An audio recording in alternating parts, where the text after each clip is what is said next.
इस स्लाइड में सबसे पहले हम मूल्यांकन के अर्थ को जानने का प्रयास करेंगे कि मूल्यांकन का अर्थ क्या होता है। तो सबसे पहले मैंने हेडिंग यहाँ पर लिख रखा है मूल्यांकन का अर्थ। सबसे पहले मैंने आपको बताया कि मूल्यांकन का शाब्दिक अर्थ होता है निर्णय प्रदान करना।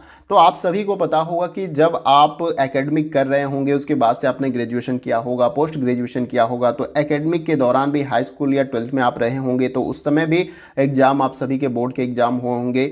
और उसके बाद से जो है आपका एग्जाम होने के बाद आपको रिजल्ट मिलता है और उसमें आपको पता चलता है कि किन किन सब्जेक्टों में आपका कितना अंक मिला हुआ है। तो वो आपके परफॉर्मेंस के बेस पे आपको अंक वहाँ पर मिलते हैं। तो ये मूल्यांकन करने का सबसे मेन पर्पज यहाँ पर यह है कि जो कुछ भी पूरे साल के दौरान टीचर्स के द्वारा पढ़ाया जाता है उसको विद्यार्थी कितना आत्मशक्ता कर पाता है या कितना जो है सीख पाता है, उसको पता लगाने का एक तरीका है। आज के समय में इसका एक अलग स्टैंडर्ड हो चुका है। वो अलग मायने कि एक रिजल्ट के बेस पे जो है जजमेंट जो है ले लिया जाता है किसी विद्यार्थी के बारे में, लेकिन ऐसा नहीं होना चाहिए। बहुत सारे ऐसे विद्यार्थी हैं जो अपने जीवन में उनका रिजल्ट एवरेज रहा, लेकिन आज वो जो टॉपर विद्यार्थी हैं उनसे ज़्यादा सक्सेसफुल हैं। तो ये आपका जो रिपोर्ट कार्ड होता है या रिजल्ट होता है वो किसी भी सक्सेस इंसान को डिफाइन नहीं कर सकता है।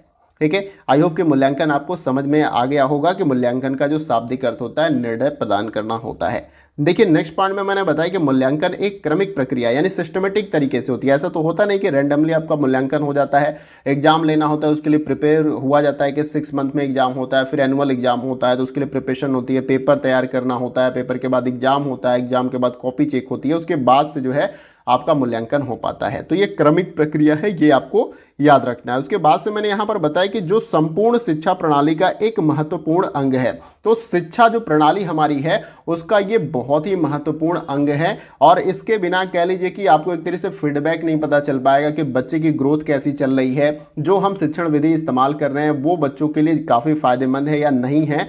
तो जब तक मूल्यांकन नहीं होगा ये सब नहीं पता चल पाएगा, इसीलिए शिक्षण प्रणाली का महत्वपूर्ण अंग माना जाता है, ये आपको याद रखना है।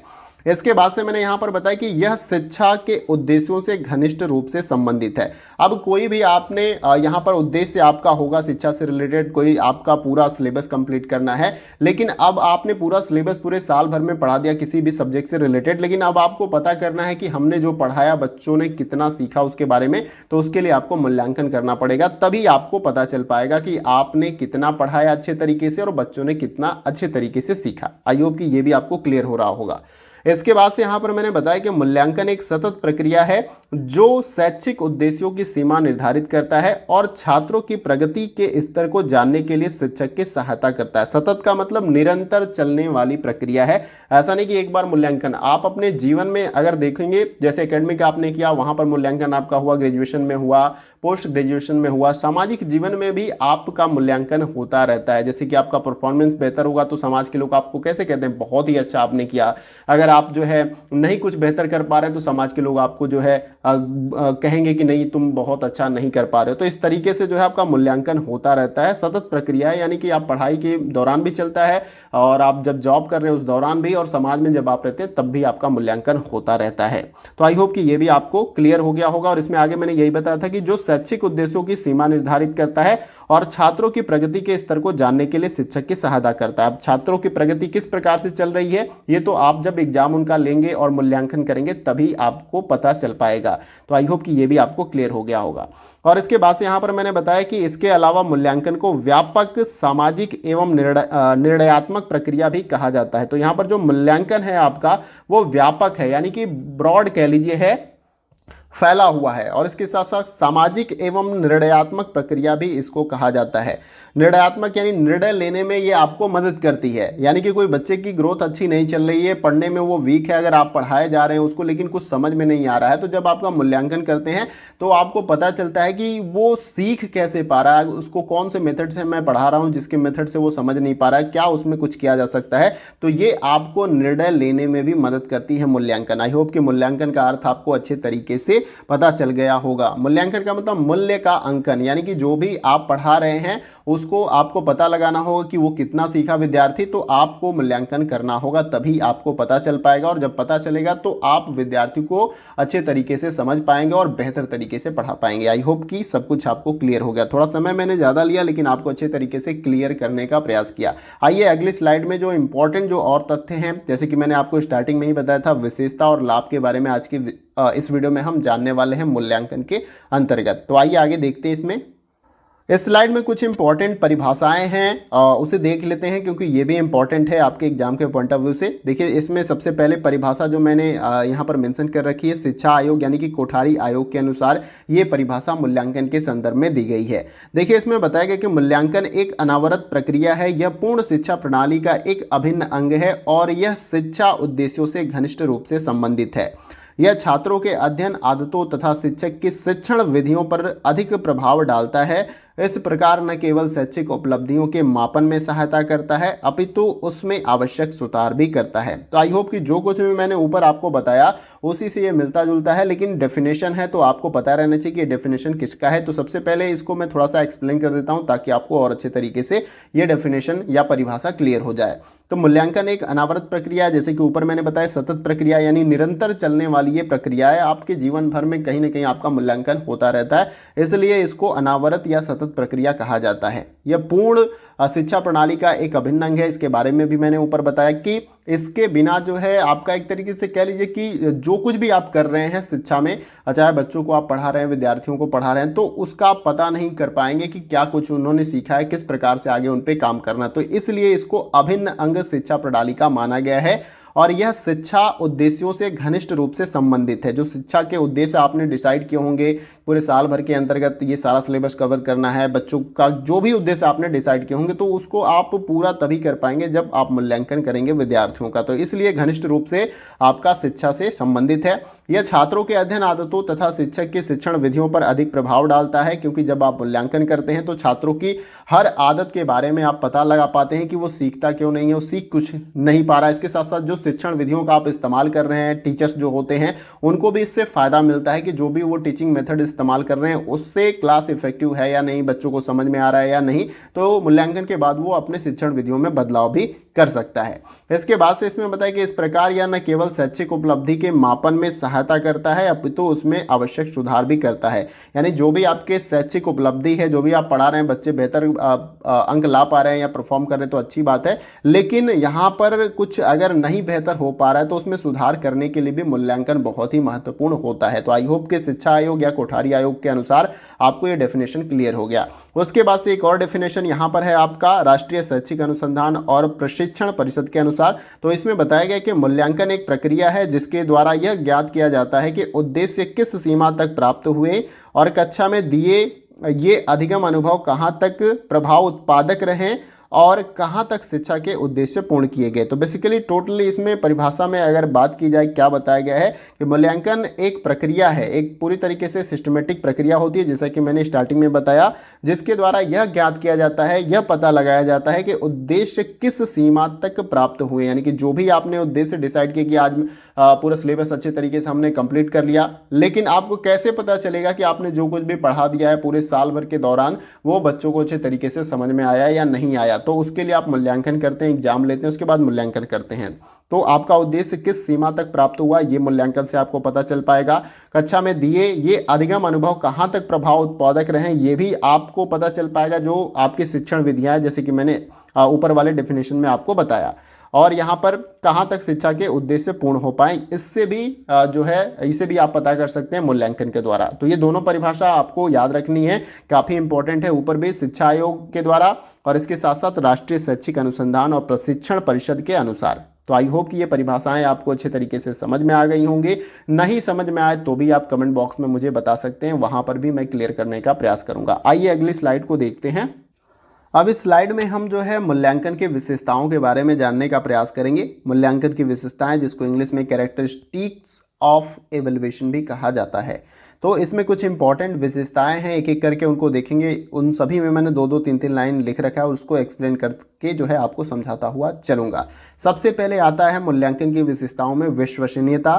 देखिए इसमें मैंने आपको बताया है कि शिक्षक किसी विद्यार्थी की उत्तर पुस्तिका की जाँच करता है और जाँच के बाद अंक देता है। तो यदि उसी उत्तर पुस्तिका की पुनः कितनी ही बार जांच क्यों न की जाए, पहले आए अंकों में और दोबारा दिए गए अंकों में अधिक अंतर नहीं होना चाहिए, नहीं तो जो विश्वसनीयता होती है मूल्यांकन की वो आपकी खराब हो सकती है। तो यहाँ पर अगर आप कोई कॉपी चेक कर रहे हैं, टीचर हैं, आप एग्जाम में किसी सब्जेक्ट की कॉपी चेक कर रहे हैं और आपने अंक दे दिया है और उसके बाद दोबारा फिर से कोई और टीचर चेक करे या आप खुद से चेक करें, तो आपके दिए हुए अंकों में कोई भी परिवर्तन नहीं आना चाहिए, नहीं तो विश्वसनीयता जो होती है मूल्यांकन की वो प्रभावित हो सकती है। तो ये खास बात है, ये आपको याद रखना है। इसके साथ ही साथ सेकेंड नंबर पर यहाँ पर है आपकी वैधता, वैलिडिटी इसको बोलते हैं इंग्लिश में।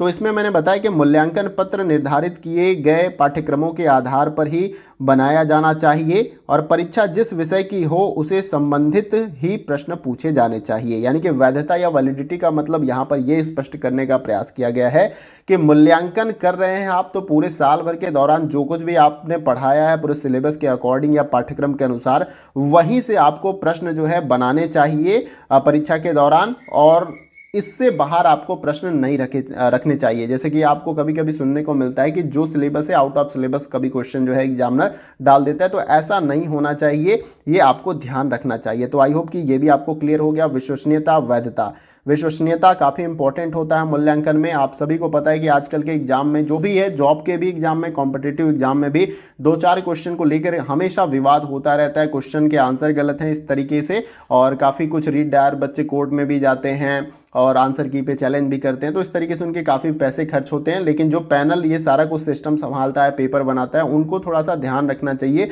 इससे विद्यार्थी ही परेशान होते हैं। आपने तो सब कुछ बना दिया लेकिन विद्यार्थी काफ़ी कुछ यहाँ पे प्रॉब्लम फेस करते हैं। तो आई होप कि इतना सारा कुछ आपको क्लियर हो गया होगा, विश्वसनीयता और वैधता। आइए आगे इसमें और भी इंपॉर्टेंट जो विशेषताएं हैं उनको भी जानने का प्रयास करते हैं।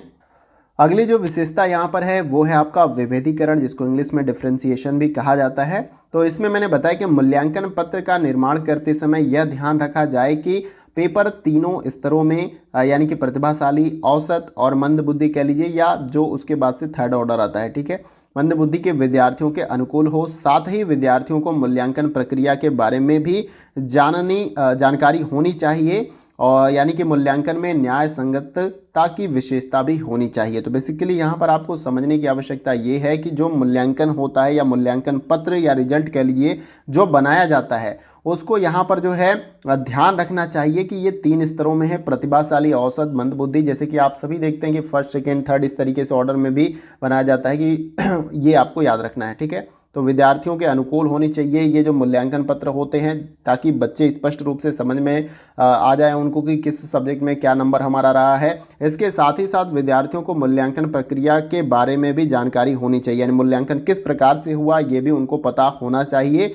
यानी कि मूल्यांकन में न्याय संगतता की विशेषता भी होनी चाहिए, यानी पूरी तरीके से न्याय संगत तरीके से मूल्यांकन किया गया है और मूल्यांकन पत्र जो है यहाँ पर बनाया गया है, ये ध्यान रखना चाहिए मूल्यांकन के दौरान। तो आई होप कि विभेदीकरण या डिफरेंशिएशन आपको अच्छे तरीके से क्लियर हुआ होगा।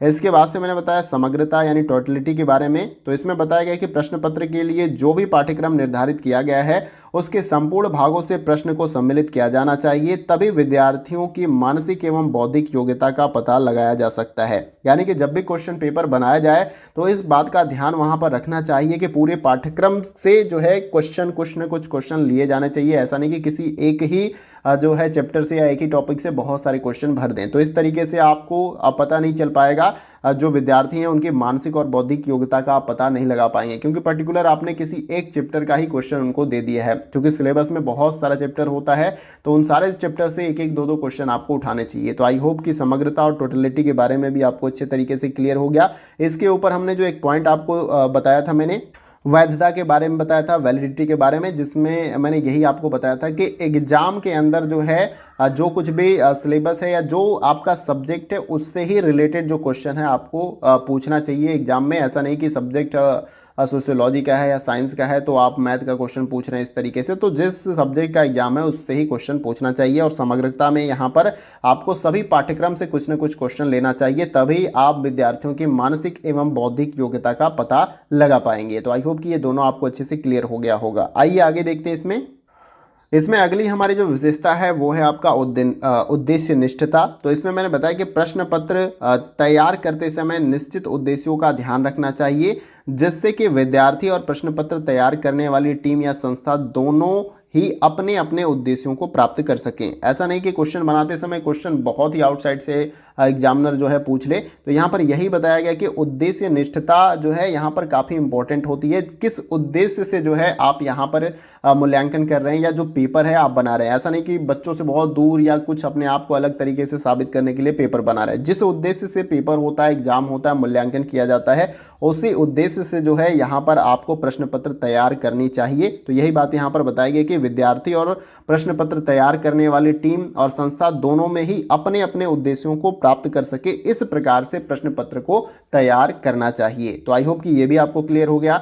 इसके बाद से मैंने बताया वस्तुनिष्ठता यहाँ पर। तो इसमें मैंने बताया कि प्रश्न पत्र में बहुविकल्पी तथा वस्तुनिष्ठ प्रश्नों को शामिल किया जाना चाहिए और उत्तर पुस्तिका की जांच करते समय शिक्षक के व्यक्तिगत संवेग और पूर्वाग्रह का प्रभाव विद्यार्थियों की उत्तर पुस्तिका पर नहीं पड़ना चाहिए।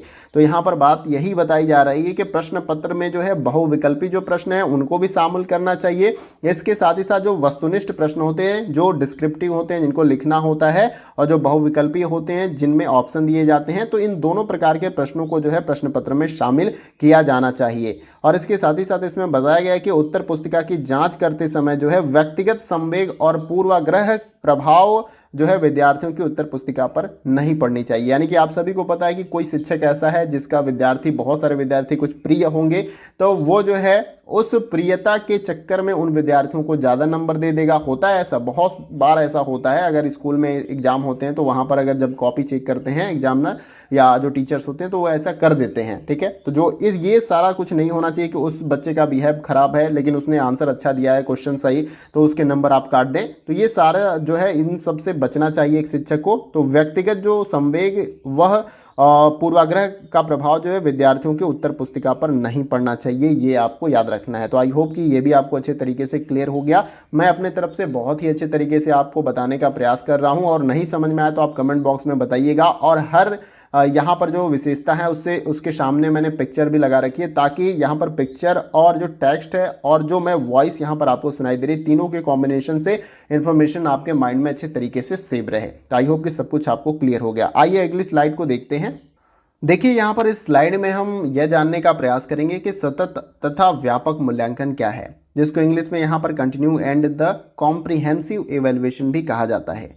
तो सबसे पहले मैंने यहाँ पर आपको बताया कि भारत के स्कूल में मूल्यांकन के लिए लागू की गई एक नीति है, जिसे 2001 में आरंभ किया गया था। तो ये आपको याद रखना है कि सतत तथा व्यापक मूल्यांकन जो है भारत के स्कूलों में मूल्यांकन के लिए लागू की गई एक नीति है, और इसका आरंभ कब हुआ? 2001 में हुआ, ये आपको याद रखना है। और इसकी आवश्यकता शिक्षा के परिप्रेक्ष्य में आवश्यक हो गया था, जिसके वजह से यहाँ पर 2001 में इस नीति को जो है लाया गया था, ये आपको याद रखना है।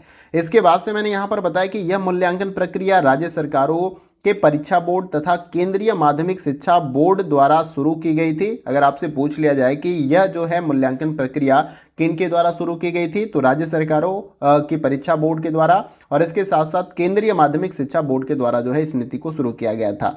और यहाँ पर सतत तथा व्यापक मूल्यांकन का जो अर्थ होता है वो है छात्रों के विद्यालय आधारित मूल्यांकन की प्रणाली, जिसमें छात्र के विकास के सभी पक्ष शामिल हो। यानी कि सतत का मतलब कंटिन्यू आपका होता है, व्यापक का मतलब फैला हुआ, यानी कि यहाँ पर सभी पहलुओं का मूल्यांकन हो सके छात्र के, ये जो है आपका सतत और व्यापक मूल्यांकन से पता चलता है, ठीक है। तो यहाँ पर यही बताया गया कि सतत तथा व्यापक मूल्यांकन का अर्थ है छात्रों के विद्यालय आधारित मूल्यांकन प्रणाली, जिसमें छात्र के विकास के सभी पक्षों को शामिल किया जाए। मूल्यांकन के दौरान जो है विकास के सभी पक्ष को शामिल करना है, तभी आपका सतत और व्यापक मूल्यांकन हो पाएगा। तो आई होप कि सतत तथा व्यापक मूल्यांकन आपको अच्छे से क्लियर हो गया होगा। यहाँ पर 2-3 पॉइंट काफ़ी इंपॉर्टेंट है जिसे आपको याद रखना है। सतत तथा व्यापक मूल्यांकन क्या है ये आपको याद रखना है, और इसके साथ ही साथ जो है इसकी शुरुआत कब हुई थी। तो भारत के स्कूलों में मूल्यांकन के लिए जो है लागू की गई ये एक नीति है, 2001 में इसका आरंभ हुआ था, और इसकी शुरुआत जो है राज्य सरकारों की परीक्षा बोर्ड तथा केंद्रीय माध्यमिक शिक्षा बोर्ड द्वारा जो है इसको शुरू किया गया था, ये भी आपको याद रखना है। और अर्थ के रूप में मैंने आपको यही बता दिया है कि विद्यालय आधारित मूल्यांकन प्रणाली जिसमें छात्र के विकास के सभी पक्ष को जो है शामिल किया जाता है, वही आपका सतत तथा व्यापक मूल्यांकन होता है। आई होप कि ये सारा कुछ आपको अच्छे तरीके से क्लियर हो गया होगा। नहीं समझ में आया तो भी कमेंट बॉक्स में आप मुझे बता सकते हैं। आइए अगली स्लाइड को देखते हैं। अब यहाँ पर जो आपका लास्ट पॉइंट है, मूल्यांकन के कुछ मुख्य लाभ हैं। जैसे कि स्टार्टिंग में ही मैंने आपको बताया था कि आज की इस वीडियो में हम लोग मूल्यांकन या इवैल्यूएशन के अंतर्गत उसके अर्थ, विशेषता और इसके साथ ही साथ उसके जो लाभ हैं उसको जानने का प्रयास करेंगे। इसके बीच में मैंने आपको परिभाषाओं के बारे में भी बताया और इसके साथ ही साथ सतत और व्यापक मूल्यांकन क्या होता है उसके बारे में भी बताया। दो और इम्पोर्टेंट चीज़ जो है इसमें मैंने ऐड की थी इस टॉपिक में, तो आई होप कि वो भी आपको अच्छे से क्लियर हुआ होगा। तो अब हम जान लेते हैं इसके जो मुख्य लाभ हैं मूल्यांकन के। तो सबसे पहले मैंने बताया कि मूल्यांकन से छात्रों की शक्तियों और कमजोरियों का आकलन किया जा सकता है, यानी कि जो विद्यार्थी हैं उनके स्ट्रॉन्ग पॉइंट और वीक पॉइंट को जो है मूल्यांकन के द्वारा जाना जा सकता है। जैसे कि आपने सभी सब्जेक्ट का टेस्ट लिया, तो हो सकता है बच्चा किसी सब्जेक्ट में अच्छा परफॉर्म ना करे, किसी सब्जेक्ट में अच्छा परफॉर्म करे, तो इससे आपने ये पता लगा लिया कि बच्चे को कौन से सब्जेक्ट में जो है ज़्यादा रुचि है। तो उस तरीके से उससे रिलेटेड जो है क्षेत्र क्या हो सकते हैं उसके लिए, जिसमें वो अपना बेहतर कैरियर जो है बना सकता है, उसके लिए जो है वहाँ पर आप उस तरीके से उसको गाइड कर सकते हैं। तो ये भी काफ़ी इंपॉर्टेंट हो सकता है। और इसके साथ ही साथ अगर एकेडमिक में है तो उन सब्जेक्ट को, जो सब्जेक्ट जो है उसका वीक है, उसमें कैसे वो बेहतर कर सकता है उस पर आप काम कर सकते हैं। फिर इसमें नेक्स्ट जो पॉइंट है कि मूल्यांकन से छात्रों को और प्रयास करने की प्रेरणा मिलती है, यानी कि जब आप मूल्यांकन करते हैं तो जो भी सब्जेक्ट में कम नंबर आते हैं या कम परफॉर्मेंस हो पाता है, तो इस तरीके से छात्र जो है नेक्स्ट टाइम उस एग्जाम के लिए बेहतर प्रयास करता है या बेहतर परफॉर्मेंस करने के लिए तैयारी करता है। तो ये प्रेरणा मिलती है मूल्यांकन से। इसके बाद से जो नेक्स्ट पॉइंट आपका है कि यह छात्र हित में सुगम योजना बनाने में सहायक होता है, यानी मूल्यांकन के दौरान अगर कोई छात्र परफॉर्म नहीं कर पा रहे हैं या बहुत सारे छात्र बेहतर नहीं कर पा रहे हैं, तो यहाँ पर छात्रों के प्रति जो है या छात्रों के लिए जो योजना बनाने में मूल्यांकन आपका क्या करता है, वो सहायक होता है। ये आपको याद रखना है। इसके बाद से जो है मैंने इसमें बताया कि इस विधि के द्वारा जो है पाठ्यक्रम का पुनः निरीक्षण कह लीजिए किया जा सकता है। कैसे किया जा सकता है इसे आप समझ लें। जैसे कि आपने एग्जाम लिया और बहुत सारे बच्चे जो है वहाँ पर फेल हो जाते हैं या बहुत कम मतलब ज़्यादा बच्चे जो है कम नंबर लाते हैं, फेल हो जाते हैं, तो इसका मतलब जो भी आपका पाठ्यक्रम है क्या वो सही है उनके उद्देश्य के लिए, या जो मेथड्स आप पढ़ा रहे हैं जिस मेथड से, तो वो भी आपका सही। तो ये सारा कुछ आपका मूल्यांकन से पता चल जाएगा। तो इस विधि के द्वारा जो है या मूल्यांकन के द्वारा पाठ्यक्रम का पुनरीक्षण किया जा सकता है। इसके साथ ही साथ परीक्षाओं के नतीजों से अंतर संस्थागत तुलना में सहायता मिलती है, यानी कि आप अलग अलग स्कूल्स में आपने एडमिशन लिए अलग अलग बच्चों ने, और वहाँ पर किसी स्कूल में ज़्यादा बच्चे जो है बेहतर परफॉर्म कर रहे हैं, किसी स्कूल में जो है कम परफॉर्म कर रहे हैं। इससे यह आप पता चल जाएगा कि वहाँ का जो एजुकेशन सिस्टम है या एजुकेशन जो पूरा इको सिस्टम है किस प्रकार से चल रहा है, शिक्षक कैसे हैं, तो वो परफॉर्मेंस से आपका पता चल जाएगा, जिससे जो है आप संस्थाओं को चुनाव करने में आपको काफ़ी हेल्प मिल सकती है। यानी परीक्षाओं के नतीजों के अंतर जो है संस्थागत तुलना में सहायता मिलती है, इससे आपको काफ़ी फायदा हो सकता है। आई होप कि ये भी आपको अच्छे से क्लियर हो गया। इसके बाद से मैंने बताया कि इससे माता पिता को भी बच्चे की शिक्षा में प्रगति का भी नियमित रूप से पता चलता है, यानी कि जब भी एग्जाम होता है तो इसीलिए बच्चों पे ज़्यादा प्रेशर हो जाता है कि एग्जाम में किसी भी हाल में पास होना है और बेहतर नंबर लाना है, तो घर पे हमारी क्या होगी वो तो विद्यार्थियों को पता ही होगा। तो ये भी काफ़ी इंपॉर्टेंट है कि इससे माता पिता को भी जो है बच्चों की शिक्षा में प्रगति का नियमित जो है पता चल पाता है। तो ये कुछ मूल्यांकन के इंपॉर्टेंट लाभ हैं और आई होप कि ये आपको अच्छे तरीके से क्लियर हो गया होगा। और कुछ भी नहीं समझ में आए तो आप मुझे कमेंट बॉक्स में बता सकते हैं। मैं अपने तरफ से पूरा अच्छे तरीके से प्रयास कर रहा हूँ कि इस टॉपिक को अच्छे तरीके से आपको क्लियर करूँ। तो आई होप कि इस वीडियो में जो कुछ भी मैंने आपको बताया वो आपको अच्छे तरीके से क्लियर हुआ होगा। तो इस वीडियो में हमने मूल्यांकन के अर्थ को जानने का प्रयास किया। इसके बाद से परिभाषाओं के बारे में मैंने बताया, कोठारी आयोग या शिक्षा आयोग के द्वारा मैंने बताया क्या परिभाषा दी गई है। उसके बाद से मूल्यांकन के विशेषता को हमने जानने का प्रयास किया और विशेषताओं के बाद मैंने सतत और व्यापक मूल्यांकन के बारे में आपको बताया। और लास्ट की स्लाइड में मैंने आपको मूल्यांकन के कुछ जो महत्वपूर्ण लाभ हैं वो जो है बताने का प्रयास किया। आई होप कि ये सारा कुछ आपको अच्छे से क्लियर हुआ होगा। और इसके बाद से जो नेक्स्ट वीडियो आपको मिलेगी, मूल्यांकन के जो टाइप्स हैं, अलग अलग इवैल्यूएशन के जो टाइप है उनको जो है मैं आपको अच्छे तरीके से कवर करा दूंगा। तो उसमें अलग अलग टाइप्स के कई सारे मूल्यांकन हैं, उसके बारे में आपको जो भी इंपॉर्टेंट पॉइंट्स हैं उन्हीं को मैं बताने का प्रयास करूँगा। उनके बारे में बहुत कुछ टेक्स्ट या पूरा कह लीजिए लेक्चर या कह लीजिए पूरा एकदम पूरा एकदम कह लीजिए बुक में बहुत कुछ मिलेगा आपको, लेकिन आपके एग्जाम के पॉइंट ऑफ व्यू से क्या इंपॉर्टेंट है वही आपको पढ़ना चाहिए। नहीं तो पूरा बुक आपको पढ़ने में कैसे, बुक देखते ही जो विद्यार्थियों को डर लगने लगता है कि इतनी मोटी बुक है कैसे इसे पढ़ा जाए, लेकिन उसमें आपके एग्जाम के पॉइंट ऑफ व्यू से बस कुछ ही इंपॉर्टेंट पॉइंट्स होते हैं और आपको उसी प्रकार से पढ़ना चाहिए। तो आप बुक को जो है पढ़ भी लेंगे और बुक को 1 से 2 बार रिवाइज भी कर सकते हैं और उससे नोट्स भी आप बना सकते हैं। तो ये एक तरीका होता है बुक पढ़ने का। ऐसा नहीं कि बुक को एक एक चीज़ पूरा डिटेल में आप पढ़ते चले जाएं। आई होप कि ये भी आपको अच्छे तरीके से समझ में आया कि बुक को कैसे रीड आउट कर सकते हैं। और आप चाहते हैं कि जिस बुक से, जैसे कि मैंने एक वीडियो में आपको बताया था कि मैं जिस बुक से आपको यहाँ पर कंटेंट तैयार करके पढ़ाता हूँ, तो मैं 2-4 बुक का इस्तेमाल यहाँ पर करता हूँ। एक तो आपका है केवीएस मदान की बुक, तो इसमें इंग्लिश और हिंदी लैंग्वेज दोनों लैंग्वेज में ये बुक आपको मिल जाएगी। आप अपने लोकल जो है बुक शॉप्स है वहाँ पर भी पता कर सकते हैं, वहाँ पर भी ईजिली अवेलेबल हो सकते हैं। इसके साथ ही साथ अगर आपको आपके आसपास के बुक शॉप पर नहीं मिल रहा है तो आप जो है ऑनलाइन इसे परचेज कर सकते हैं। और मैं चाहूँगा तो आपकी डिस्क्रिप्शन बॉक्स में जो है इन बुक्स के लिंक मैं आपको दे दूंगा, वहाँ से भी जाकर जो है आप परचेज कर सकते हैं। तो बुक का पहले मैंने नाम बताया था केवीएस मदान, दूसरी बुक है अरिहंत की बुक है, फिर उसके बाद से मेरे पास दृष्टि पब्लिकेशन की भी बुक है, यूनिवर्सल पब्लिकेशन की। तो इस प्रकार से 4-5 बुक मेरे पास है और सब में मैं सबको चेक करता हूँ, सब में सारे टॉपिक में कितने, किसी में कम मतलब शब्दों में सारा कुछ एक्सप्लेन किया गया है, किसी में बहुत सारे शब्दों का इस्तेमाल किया गया है, कुछ में इंपॉर्टेंट पॉइंट्स ज़्यादा दिए गए हैं। तो उन सारे तथ्यों को मैं अलग अलग बुक से जो है लेकर जो है यहाँ पर कंटेंट तैयार करके आपको पढ़ाने का प्रयास करता हूँ। तो आपके लिए जो भी बेस्ट बुक हो आप जो है उसे परचेज कर सकते हैं। वैसे मेरे हिसाब से अगर हिंदी मीडियम के हैं तो उसके लिए केवीएस मदान भी बेस्ट है और इंग्लिश मीडियम के लिए भी जो है ये बुक काफ़ी बढ़िया है। तो आई होप कि ये भी इन्फॉर्मेशन आपके लिए काफ़ी हेल्पफुल होगी और वीडियो का सेशन आप सभी को पसंद आया होगा। और आज की वीडियो में बस इतना ही। और एक बात यहाँ पर याद रखिएगा कि वीडियो अच्छा लगे तो वीडियो को लाइक करके यहाँ पर अप्रिशिएट करना ना भूलें, इसे मैं कहना भूल गया था। तो लाइक करके आप जो है हमें अप्रिशिएट कर सकते हैं, क्योंकि कंटेंट बनाने में काफ़ी समय लगता है। तो बस आप एक लाइक यहाँ पर कर सकते हैं, मोटिवेट हम रहेंगे तो इसी प्रकार से कंटेंट आपको मिलता रहेगा। इसके साथ साथ लगता है कि ये वीडियो इंपॉर्टेंट है तो आप वीडियो को मैक्सिमम दोस्तों के साथ शेयर कर सकते हैं। चैनल पर नए हैं तो चैनल के साथ जो है आप जुड़ सकते हैं सब्सक्राइब का बटन दबा के, और उसके बगल में जो बेल आइकन का बटन आपका होता है ये घंटी का, उसे आप प्रेस कर लीजिए, तभी आपको इस चैनल पर जो भी इंपॉर्टेंट वीडियो अपलोड की जाएगी उसकी नोटिफिकेशन हमेशा मिल पाएगी। तो आज के वीडियो में बस इतना ही, फिर मिलते हैं अगले इंपॉर्टेंट वीडियो में। तब तक के लिए जय हिंद, जय भारत।